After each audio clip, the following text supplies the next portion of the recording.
말씀 함께 보겠습니다.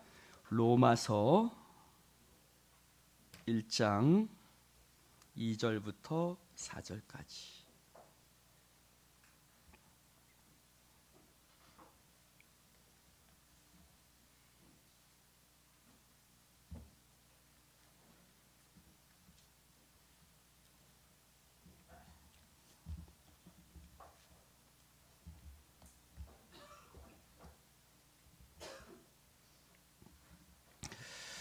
로마서 1장 2절부터 4절까지 교독 함께 한 목소리로 합독해서 읽겠습니다. 로마서 1장 2절부터 4절까지입니다. 이 복음은 하나님이 선지자들을 통하여 그의 아들에 관하여 성경에 미리 약속하신 것이라. 그의 아들에 관하여 말하면 육신으로는 다윗의 혈통에서 나셨고 성결의 영으로는 죽은 자들 가운데서 부활하사 능력으로 하나님의 아들로 선포되셨으니 곧 우리 주 예수 그리스도시니라.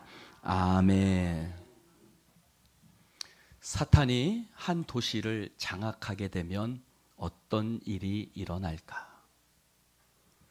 여러분, 만약에 여수를 사탄이 완전히 장악하게 된다면 여수는 어떤 모습일까? 폭력이 일어나고 사기가 일어나고 온 가게들이 문을 닫고 공장들이 폐업하고 이런 일들이 일어날까요? 교회가 문을 닫고 기독교인은 감옥에 갇히고 그런 일들이 일어날까요? 이 유명한 기독교 명제, 또 이 유명한 기독교적 질문은 약 100년 전에 필라델피아 장로교회 목사였던 도널드 그레이 반 하우스 목사님이라는 분이 CBS에서 방송으로 설교도 됐었는데, 물론 미국 CBS요. 그 주일 설교에서 했던 질문입니다. 사탄이 한 도시를 장악한다면 어떤 모습일까? 조금만 더 올려주실래요? 그 목사님은 이렇게 얘기를 하고 있습니다. 사탄이 한 도시를 완전히 점령하게 된다면 세련되고 고급화되고 모두가 너무 잘 살아서 죄에 무감각해지고 하나님을 잊게 될 것이다. 그리고 교회는 문전성시를 이룰 것이고, 그러나 그 교회에서 아무도 예수 그리스도에 대해서 설교하지 않을 것이다. 그것이 그 목사님의 대답이었습니다. 사람들은 폭력, 전쟁, 미움이 가득할 거라 생각했지만 실상은 그렇지 않다는 것이죠. 사탄이 완전히 점령한 도시는 오히려 고요하고 세련되고 고급지고 모두가 잘 살고 있고, 그러나 그곳에는 하나님을 향한 갈망이 사라지고 영적 무감각이 스며들어지고, 놀랍게도 그런 도시에서는 교회는 문전성시를 이룰 것이다. 멋진 교회에 아름다운 찬양이 울려 퍼지고 프로그램도 굉장히 다양할 것이다. 하지만 그 안에서 예수 그리스도는 설교되지 않을 것이다. 예수께서 누구신지, 무엇을 하셨는지 그것에 대해서 더 이상 설교하지 않을 것이다. 하나님을 수단 삼아서 내 삶을 잘 살게 하는 것에 대해만 이야기할 뿐, 그 중심에 자아가 있을 뿐이지 그 중심에 하나님은 계시지 않을 것이다.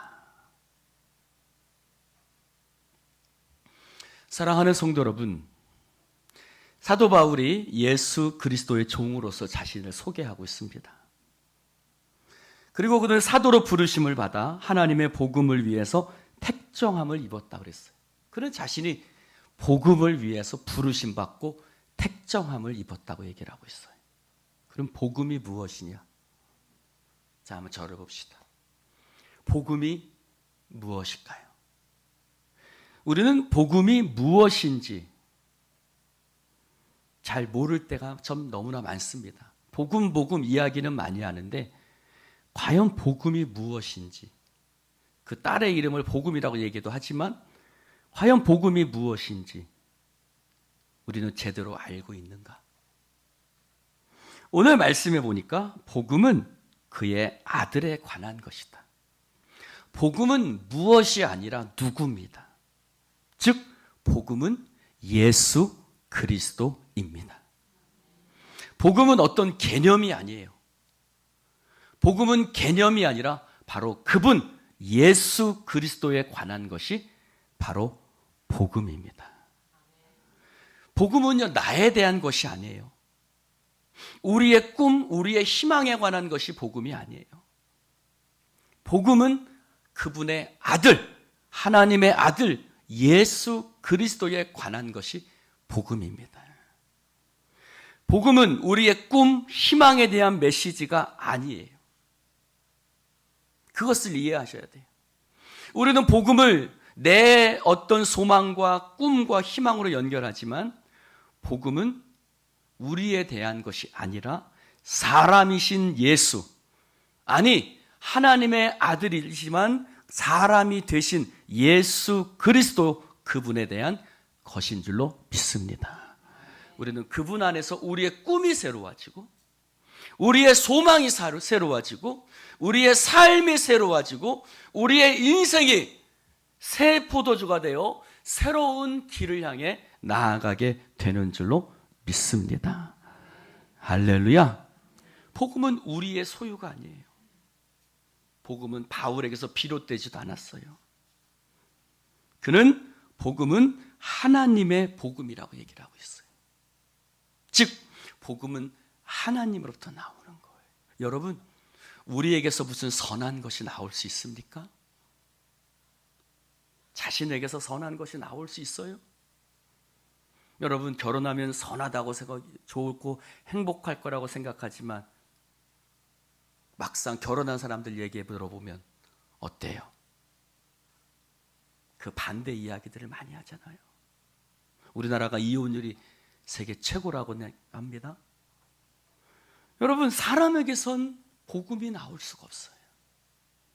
하나님의 복음, 하나님으로부터 복된 소식이 나오는 줄로 믿습니다. 복음은 하나님의 것이. 그러므로 복음은 변화될 수 없어요. 시대가 따라서 우리가 생각에 따라서 복음을 바꿀 수 없어요. 복음은 내 것이 아니라 하나님의 것이기 때문에 시대가 아무리 변해도 복음은 고치면 안 돼요. 고쳐질 수도 없어요. 때로는 복음이 우리를 거북하게 할 때도 있어요. 있지요? 복음이 우리를 거북하게 할 때도 있습니다. 그러나 복음이 거북하더라도 복음을 희석하거나 그것을 변하거나 하면 그것은 더 이상 복음이 아닙니다. 복음은 오늘 말씀해 보니까 하나님이 선지자들을 통하여 그의 아들에 관하여 성경에 미리 약속하신 것이라. 성경은, 복음은 새로운 것이 아니에요. 하나님께서 이미 우리 가운데 이루어 주시겠다고 약속하신 것이 우리 가운데 이루어진 것이 복음입니다. 예수 그리스도를 통해서 그 복음이 우리 가운데 이루어졌어요. 이루어졌으니 복음이죠. 할렐루야. 이루어지지 않으면 복음이 아니에요. 제가 예은이에게 신발을 사주겠다는 것은 복음이 아니에요. 신발을 사준 것이 복음이에요. 할렐루야. 여러분, 복음은 하나님의 복음이라고 얘기를 해요. 복음은 유한겔리온, 좋은 소식이란 뜻이에요. 하나님으로서만 좋은 소식이 나올 수 있는 거예요. 하나님으로서만 기쁜 소식이 나올 수가 있는 거예요. 하나님으로부터만 복된 소식이 나올 수가 있는 거예요. 그 복된 소식 예수 그리스도를 통해서 우리 가운데 놀라운 은혜와 구원의 역사가 이루어진 줄로 믿습니다. 여러분, 그는 1장 1절에 보면 같이 읽어볼까요? 예수 그리스도의 종 바울은 사도로 부르심을 받아 하나님의 복음을 위해서 택정함을 입었으니, 이 말은 어디로 가야 되냐면 7절로 가야 돼요. 로마에서 하나님의 사랑하심을 받고 성도라 부르심을 받은 모든 자에게 하나님 우리 아버지와 주 예수 그리스도로부터 은혜와 평강이 있기를 원하노라. 자기소개하고 그들에게 인사말을 건네고 있잖아요. 근데 자기소개를 하자마자 그는 바로 어디로 넘어가고 있어요? 복음에 대한 이야기로 넘어가고 있어요. 다른 편지를 보면 그렇지 않아요. 다른 편지는 인사말이 1절, 2절, 3절 정도예요. 그런데 오늘 로마를 향해서 편지를 쓰면서 사도 바울은 이 복음은 이라고 얘기를 하고 있어요. 복음을 먼저 얘기하고 싶은 거예요. 급한 거예요. 그런 마음이 급했어요. 빨리 이 복음을 전하고 싶은 거예요. 빨리 복음에 대해서 얘기하고 싶은 거예요. 왜요? 그들에 대해서 한 번도 만나보지 못했거든요. 그래서 그들에게 복음을 전할 기회가 없었기 때문에 그 복음에 대해서 빨리 얘기하고 싶은 거예요. 할렐루야. 비 맞으면서 여러분 아멘도 다 길바닥에 흘려놓고 오신 것 같습니다.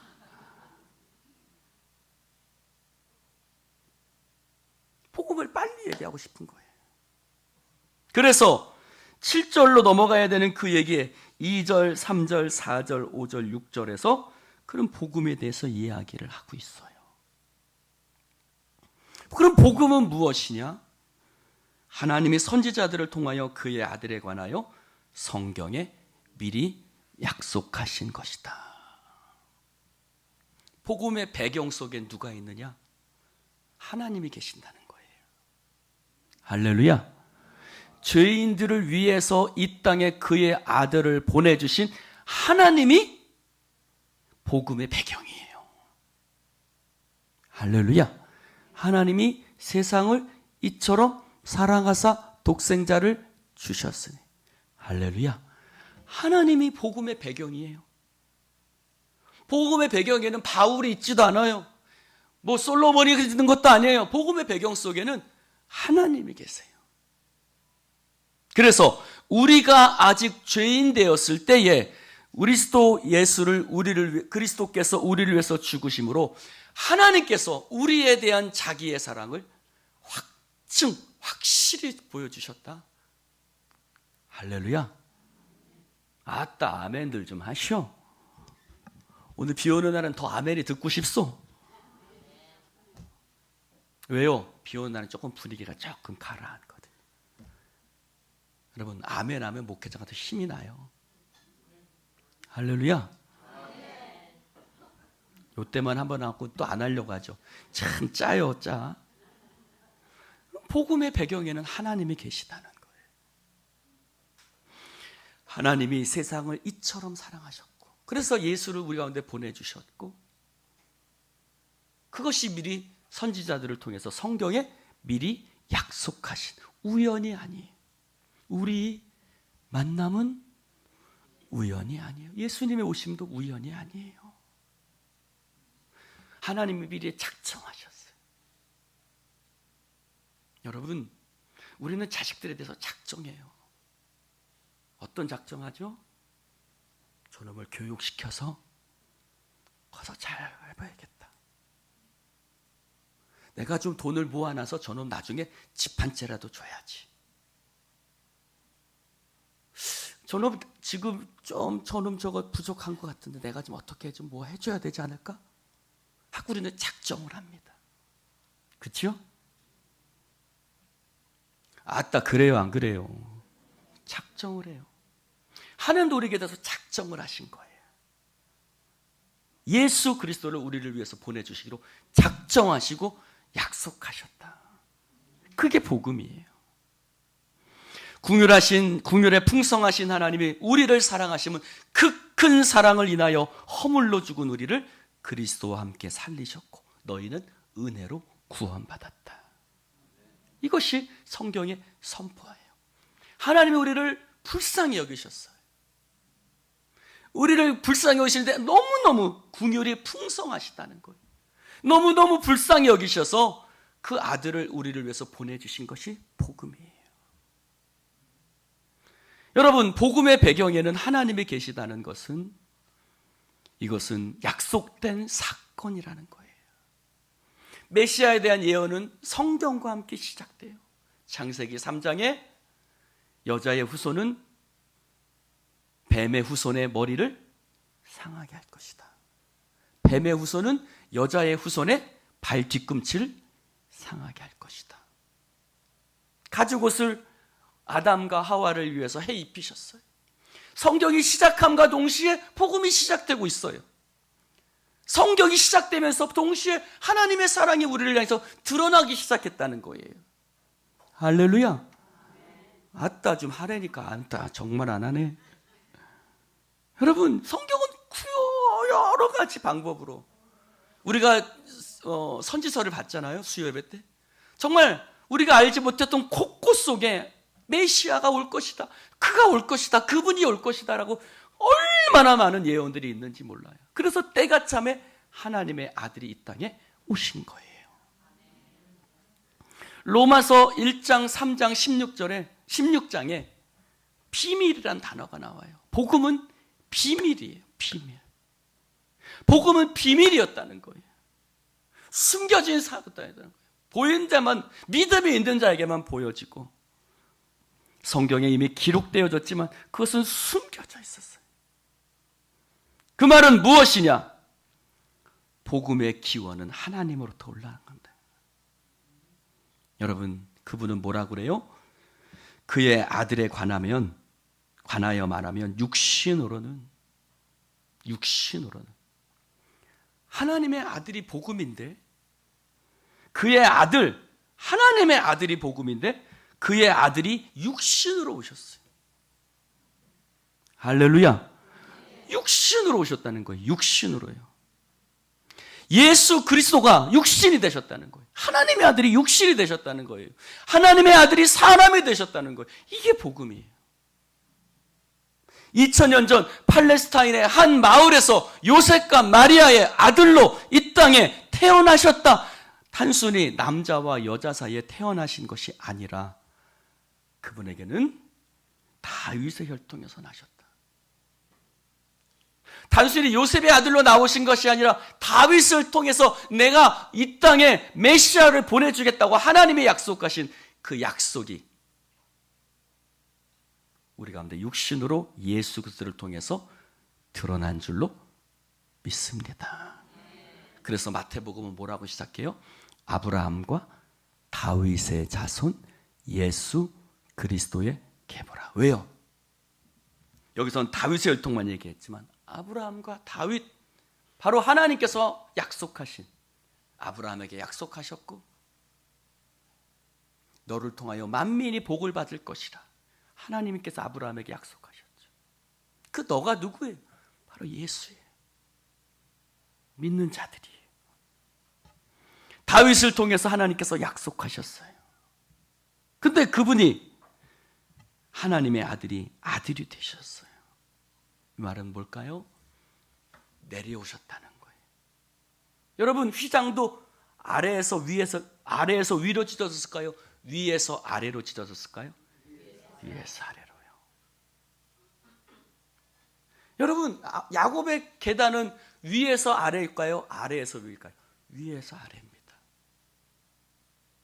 모든 좋은 것들이 빛들의 아버지로부터 내려온다고 그랬어요. 여러분, 우리는 하나님께 도달할 수 없어요. 하나님 우리 가운데 내려오셔야 되는 거예요. 그분이 육신이 돼서 우리 가운데 오셨어요. 그분은 왜 육신이 돼서 이 땅에 오셨을까요? 여러분, 우리가 예수님을 믿을 때 이것이 참 믿기 힘들어요. 하나님의 아들이 한 사람의 인간으로 태어나셨다. 동정녀에게서 태어나셨다. 이게 복음을 믿을 가장 걸림돌이 돼요. 어떻게 하나님의 아들이 사람이 되시지?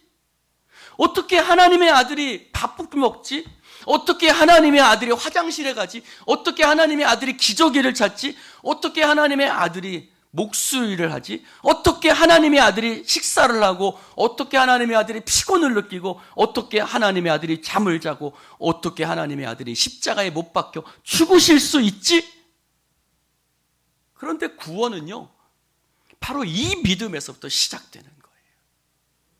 하나님의 아들이 나를 위해 나와 같은 모습으로 사람의 모양이 되셨다.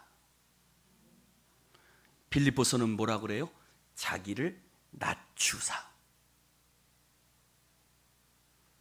하나님께서 사람이 되신 사건을 성경은 낮추신 사건으로 표현해요. 그치요? 낮추신 거예요. 낮춰도요, 저기 63빌딩에서 이번에 애들 데리고 서울을 갔는데요, 강변북로를 타고 가는데 63빌딩이 저쪽부터 저쪽까지 한 1시간 정도 계속해서 63빌딩이 보이더라고요.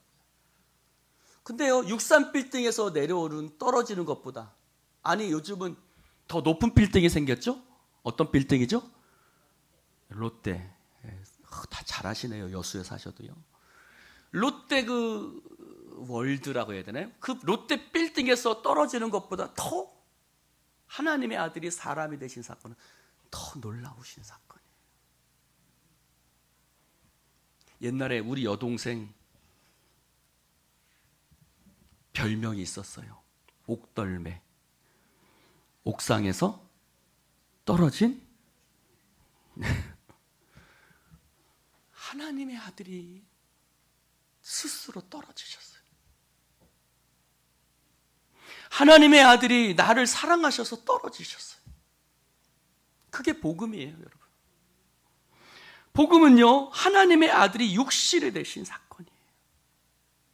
어떤 사람은 예수님이 하나님의 아들이 육체로 오신 것을 받아들일 수 없다고 얘기를 해요. 어떻게 그런 일이 일어날지 인간의 생각으로는 이해할 수 없는 거예요. 할렐루야. 여러분, 제가 어디 갔는데 저한테 목사님 안 부르고 박정호 이렇게 부르면 그것만 해도 기분이 나빠요. 저희 노회에 가서 목사님들이, 저보다 나이 많으신 목사님들이 야 박정호 이렇게 부를 때가 있어요. 근데 속으로는 좀 기분이 상해요. 기분이 안 좋아요. 겉으로야 안 그러지만, 여러분, 나를 그렇게만 불러도 난 싫어요.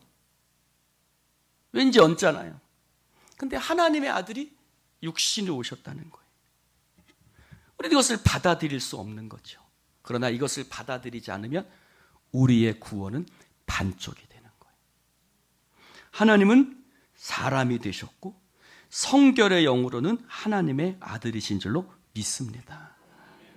여러분, 구원은 예수님이 인간이 되신 사건을 믿어야 돼요. 우리를 위해서, 나를 위해서 채찍 맞으셨고, 나를 위해서 십자가에 못 박혀 죽으셨고, 할렐루야. 이것이 바로 나를 위해 육신으로 오셨기 때문에 가능한 일이었어요. 나를 위해 육신으로 오시지 않았으면 십자가에 달리실 수가 없죠. 채찍에 다 맞으실 수가 없죠. 그가 채찍에 맞아야 우리가 나음을 입는 것이고, 그가 십자가에 못 박혀야 내가 구원을 받는 것인데, 그 사건이 이루어질 수 없는 거예요. 슈바이처가 그는 위대한 인간일 뿐이라고 얘기했어요. 그러나 그렇다면 구원은 없습니다. 그분은 위대한 인간일 뿐만 아니라 뭐라고요? 하나님의 아들이시고 하나님이신 줄로 믿습니다. 여러분, 오늘 말씀에 보니까 3절에, 그의 4절에 3절 4절 읽어볼까요? 그의 아들에 관하여 말하면 육신으로는 다윗의 혈통에서 나셨고 성결의 영으로는 죽은 자들 가운데서 부활하사 능력으로 하나님의 아들로 선포되셨으니 곧 우리 주 예수 그리스도라. 육신이라는 말 대신 영이라는 말을 썼어요. 무슨 뜻일까요? 우리는 하나님의 아들이 육신이 되고 사람이 되었다는 것을 믿지 않지만, 그들과 함께, 예수님과 함께 살았던 사람들은 어느 날 자기들과 함께 밥 먹고 자기들과 함께 뛰어놀고 자기들과 함께 학교 다니고 자기들과 함께 공차던 예수가 어느 날 하나님의 아들이라는 거예요. 그게 믿기지 않는 거예요. 그게 믿기지 않는 거예요. 너가 나하고 똑같이 밥 먹고 나하고 똑같이 화장실 가고 나하고 똑같이 잠자고 나하고 똑같이 공부했던 네 놈이, 죄송합니다, 하나님의 아들이라고? 믿기지 않는 거예요. 그런데 죽은 자들 가운데서 부활하사, 즉 예수님이 부활하심으로 말미암아 사람들의 피로써 저분이 하나님의 아들이시고 우리하고는 전혀 다른 분이구나 라는 것을 선포되었다는 말은요, 확정되었다는 말이에요. 할렐루야. 그분을 피로써. 그래서 도마가 뭐라고 그래요? 내가 내 눈으로 보고 내 손으로 예수님의 손과 옆구리에 내가 한번 찔러보기 전까지는 내가 믿을 수 없습니다 라고 얘기를 했어요. 그치요? 믿기지가 않는 거예요. 아니, 자기하고 함께 잠자고 자기하고 함께 돌아다녔던 예수님이 다시 죽음에서 살아났다고 하니까 믿기지가 않는 거예요. 나 못 믿겠어. 내 손과 그분의 손과 옆구리에 내가 한번 찔러봐야지 믿지. 못 믿어. 못 믿는 거예요. 근데 예수님이 나타나셨어요. 어떤 예수님? 죽음에서 부활하신 예수님이 나타나셨어요. 그리고 그분 앞에 도마야, 한번 찔러봐. 내 손바닥에 한번 찔러보고 내 옆구리도 한번 찔러봐. 그리고 믿음 없는 자가 되지 말고 믿는 자가 되라. 너는 본거로 믿느냐? 보지 못하고 믿는 자들은 복되도다. 여러분, 우리는 이 예수님이 우리를 위해서 이 땅에 내려오신 하나님의 아들이라는 것을 또 믿어야 되고, 또 그분이 우리 가운데 우리하고 똑같은 육신을 입었으면서도 그분이 죽음 가운데 부활하셔서 우리에게 부활의 첫 열매가 되신 것을 우리가 믿어야 돼요. 이것이 복음이에요.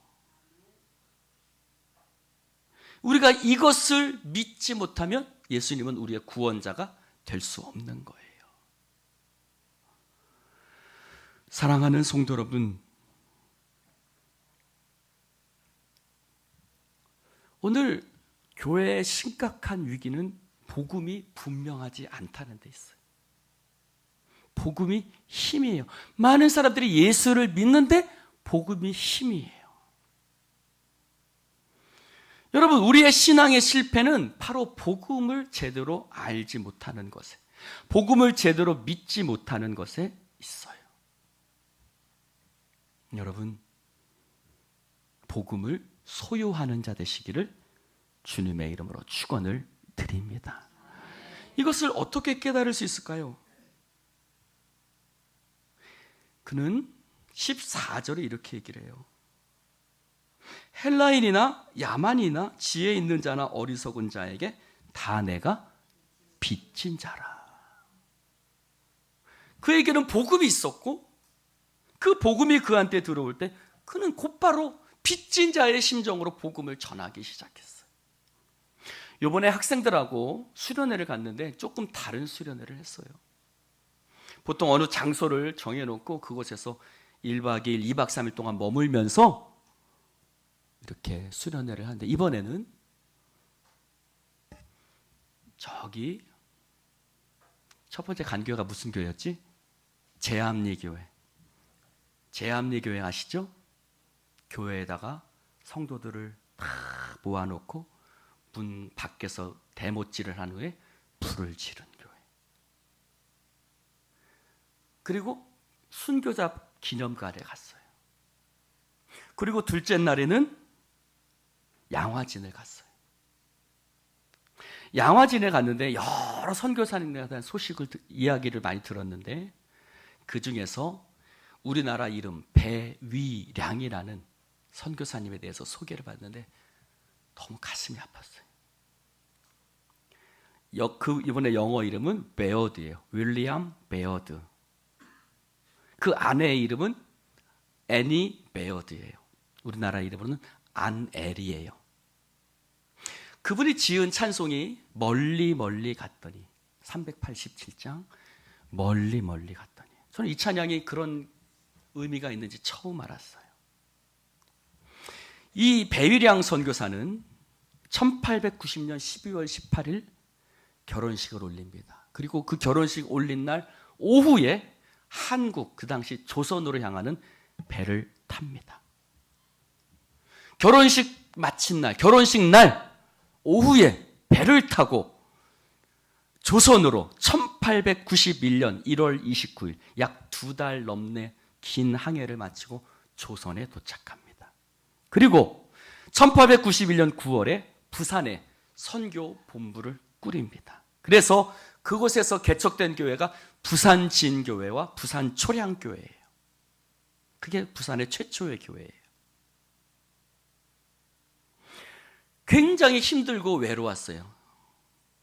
그 당시 선교사들은 서양 귀신이라고 불렸잖아요.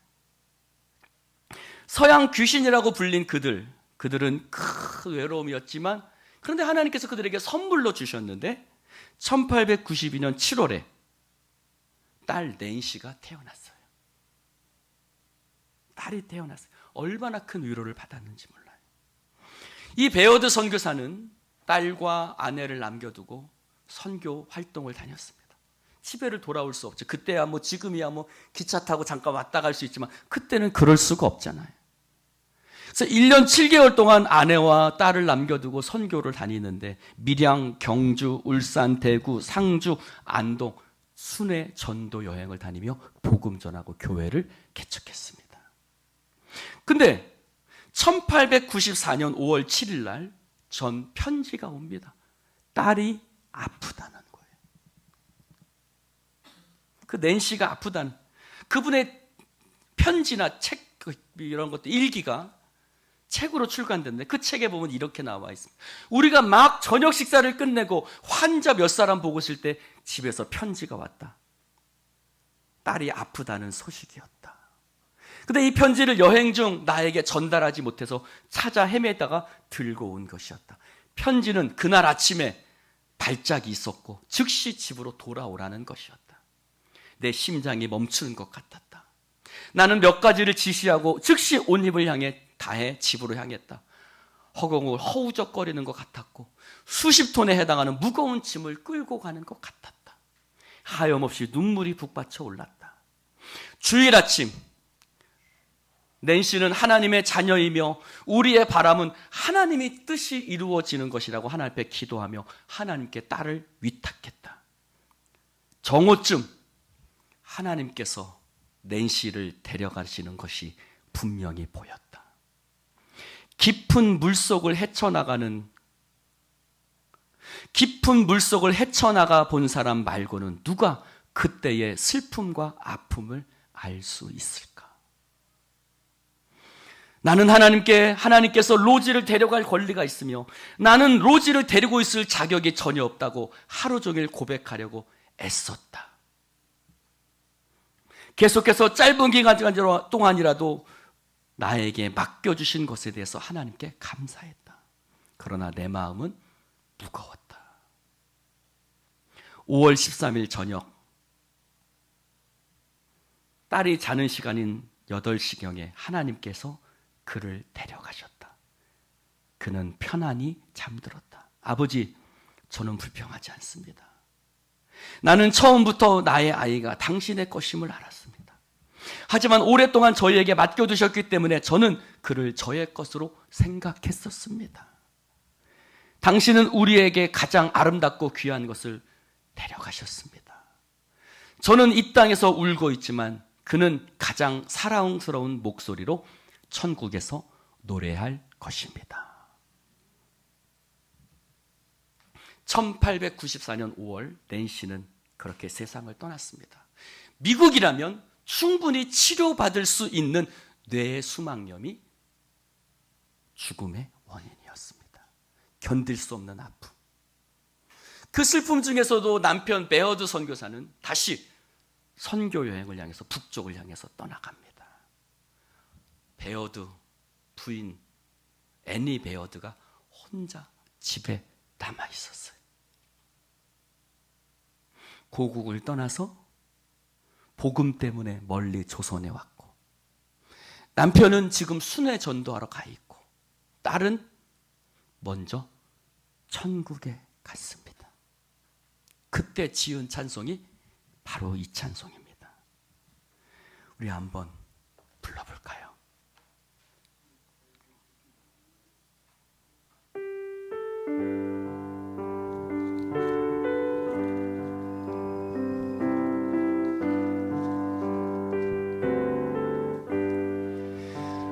멀리 멀리 갔더니 절양하고 고나며 슬프고 또 외로워 정처없이 다니니 예수의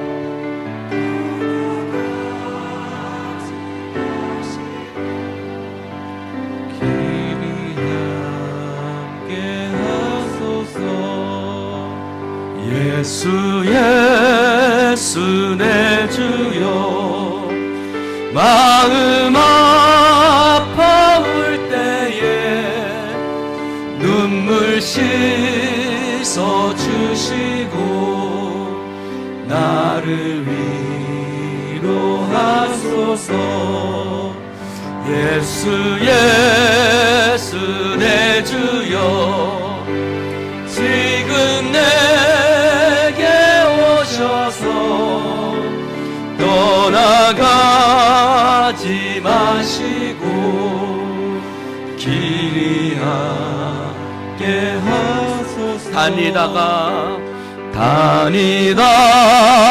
가실 때에 쓸쓸한 곳만 나도 홀로 있게 마시고 주여 보호하소서 예수 예수 내 주여 지금 내게 오셔서 떠나가지 마시고 길이 함께 하소서. 아멘. 어떤 마음에서 이 노래를 지었을까? 멀리 멀리 갔더니 처량하고 고나며 슬프고 또 외로워 정처 없이 다니니 예수 예수 내 주여 마음 아파올 때에 눈물 씻어주시고 나를 위로하소서. 사도 바울은 복음을 위해서 부르심을 받았다 그랬어요. 3절에 보면 2절에 보면 선지자들을 통하여 하나님의 아들에 관한 소식이 약속되어졌다. 복음은 누군가에게 통하지 않으면 전달될 수 없어요. 복음의 통로가 있어야 되는 거죠.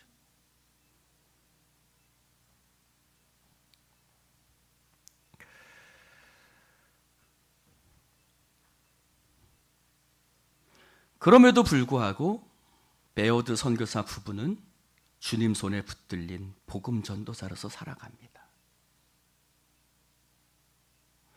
그렇게 해서 수많은 교회들을 세웠던 그 부부는 근데 1917년에 소식이 끊깁니다. 거의 그에 관한 보고가 없습니다. 한두 건 정도. 왜 그러냐면 1914년 부인 애니 베어드 선교사가 암에 걸립니다.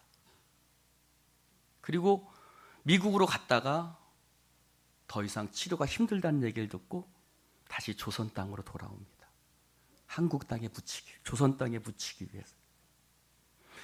미국에서 죽으면 자신의 남편이 복음의 사역이 중단될 것을 우려했던 아내는 다시 한국으로 돌아와 1916년 6월 9일 52살의 나이로 세상을 떠나 평양 땅에 묻히고 그렇게 1917년 남편 베어드 선교사의 보고가 확 줄어버리는 겁니다. 가장 힘들었던 시간, 375장을 한번 봅시다.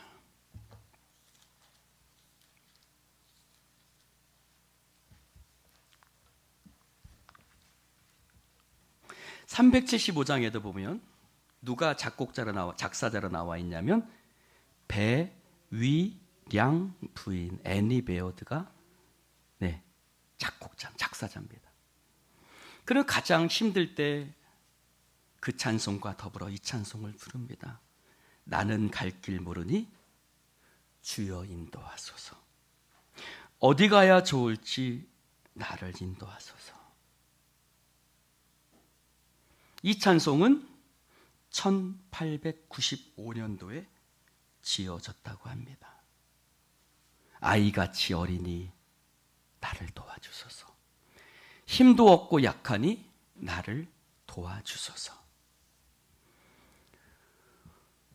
아내가 세상을 떠난 후 남편은 거의 방에서 나오지 못했다고 합니다. 그러면서 이 아내가 남긴 찬송을 부르다가 1931년 힘겹게 그 사역을 그는 이어나가다가 이 아내가 부른 찬송을 부르면서 이 아내가 방에 처박혀서 있다가 이 아내가 지은 찬송을 부르면서 그는 힘을 냈다고 합니다. 바로 이 찬송. 주여, 나는 갈 길 모르니 나를 인도하소서. 어디 가야 좋을지 마음심이 슬프니 나를 위로하소서. 이 찬송을 부르면서 그는 힘을 냈고 다시 사역을 시작하고 1931년 주님 품으로 돌아갔습니다. 사도 바울은 1장 16절에 나는 복음을 부끄러워하지 않는다. 이 복음은 모든 믿는 자에게 주시는 하나님의 능력이다. 할렐루야. 복음을 깨닫고 나니 복음이 자랑스러운 거예요. 복음을 전하고 싶은 거예요. 숨길 수 없는 거예요. 좋으면 드러나게 돼 있어요, 여러분. 여러분, 사람도 누군가를 사랑하면 드러나게 돼 있어요. 누군가 좋은 일이 생기면 얼굴에 웃음이 자기도 모르게 나와요. 여러분, 복음은 좋은 것이 할렐루야. 이야기하게 되고 찬양하게 되고 전하게 되는 거예요. 복음을 가진 자는 그것만 자기만 갖고 있을 수 없는 거예요. 빚진 자의 마음으로 어떤 대가를 치르더라도 전하게 돼 있는 거예요. 여러분, 복음을 위해서라면 어떤 대가도 치르십시오. 아멘 하십시오. 복음을 위해서라면 대가를 치르십시오. 그는 어떤 대가를 복음을 부끄러워하지 않는다. 복음에는 하나님의 의가 있다고 그랬어요. 그래서 복음에는 하나님의 의가 있어서 17절에 믿음으로 믿음의 하리가 하나니 유대인에게 헬라인에게 하나님의 의가 되는 놀라운 능력이 있습니다. 이 영광스러운 복음이 우리에게도 흘러넘치기를 주님의 이름으로 축원합니다. 복음이라는 이름만 갖고 있지 말고 복음의 능력도 가지시기를 바랍니다. 기도합시다. 아버지 하나님 감사합니다. 오늘 주님 말씀 날마다 우리 가운데 함께 하신 주님, 그는 자신이 복음을 위해서 부르심을 받았다고 얘기하고 복음은 아들에 관한 것이고 복음은 하나님으로부터 시작됐다고 선포하고 있습니다. 그 아들이 육신으로 이 땅에 오셨고 부활하심으로 말미암아 하나님의 아들로 선포 확정되신 이 놀라운 복음이 우리 가운데 부끄러움이 되고 있지는 않은지, 이 복음이 희미해져서 하나님 더 이상 우리를 통해서 복음이 흘러가고 있는 것이 막혀져 있지는 않는지, 어떤 대가를 치르더라도 내가 복음을 들고 나아가서 증거하는 자가 되어지게 하여 주옵소서. 성령께서 함께 하실 줄 믿습니다. 성령님 도와주셔서 예루살렘과 온 유대와 사마리아 땅끝까지 이르러 예수 증인되게 하여 주옵소서. 예수님의 이름으로 기도드리옵나이다. 아멘.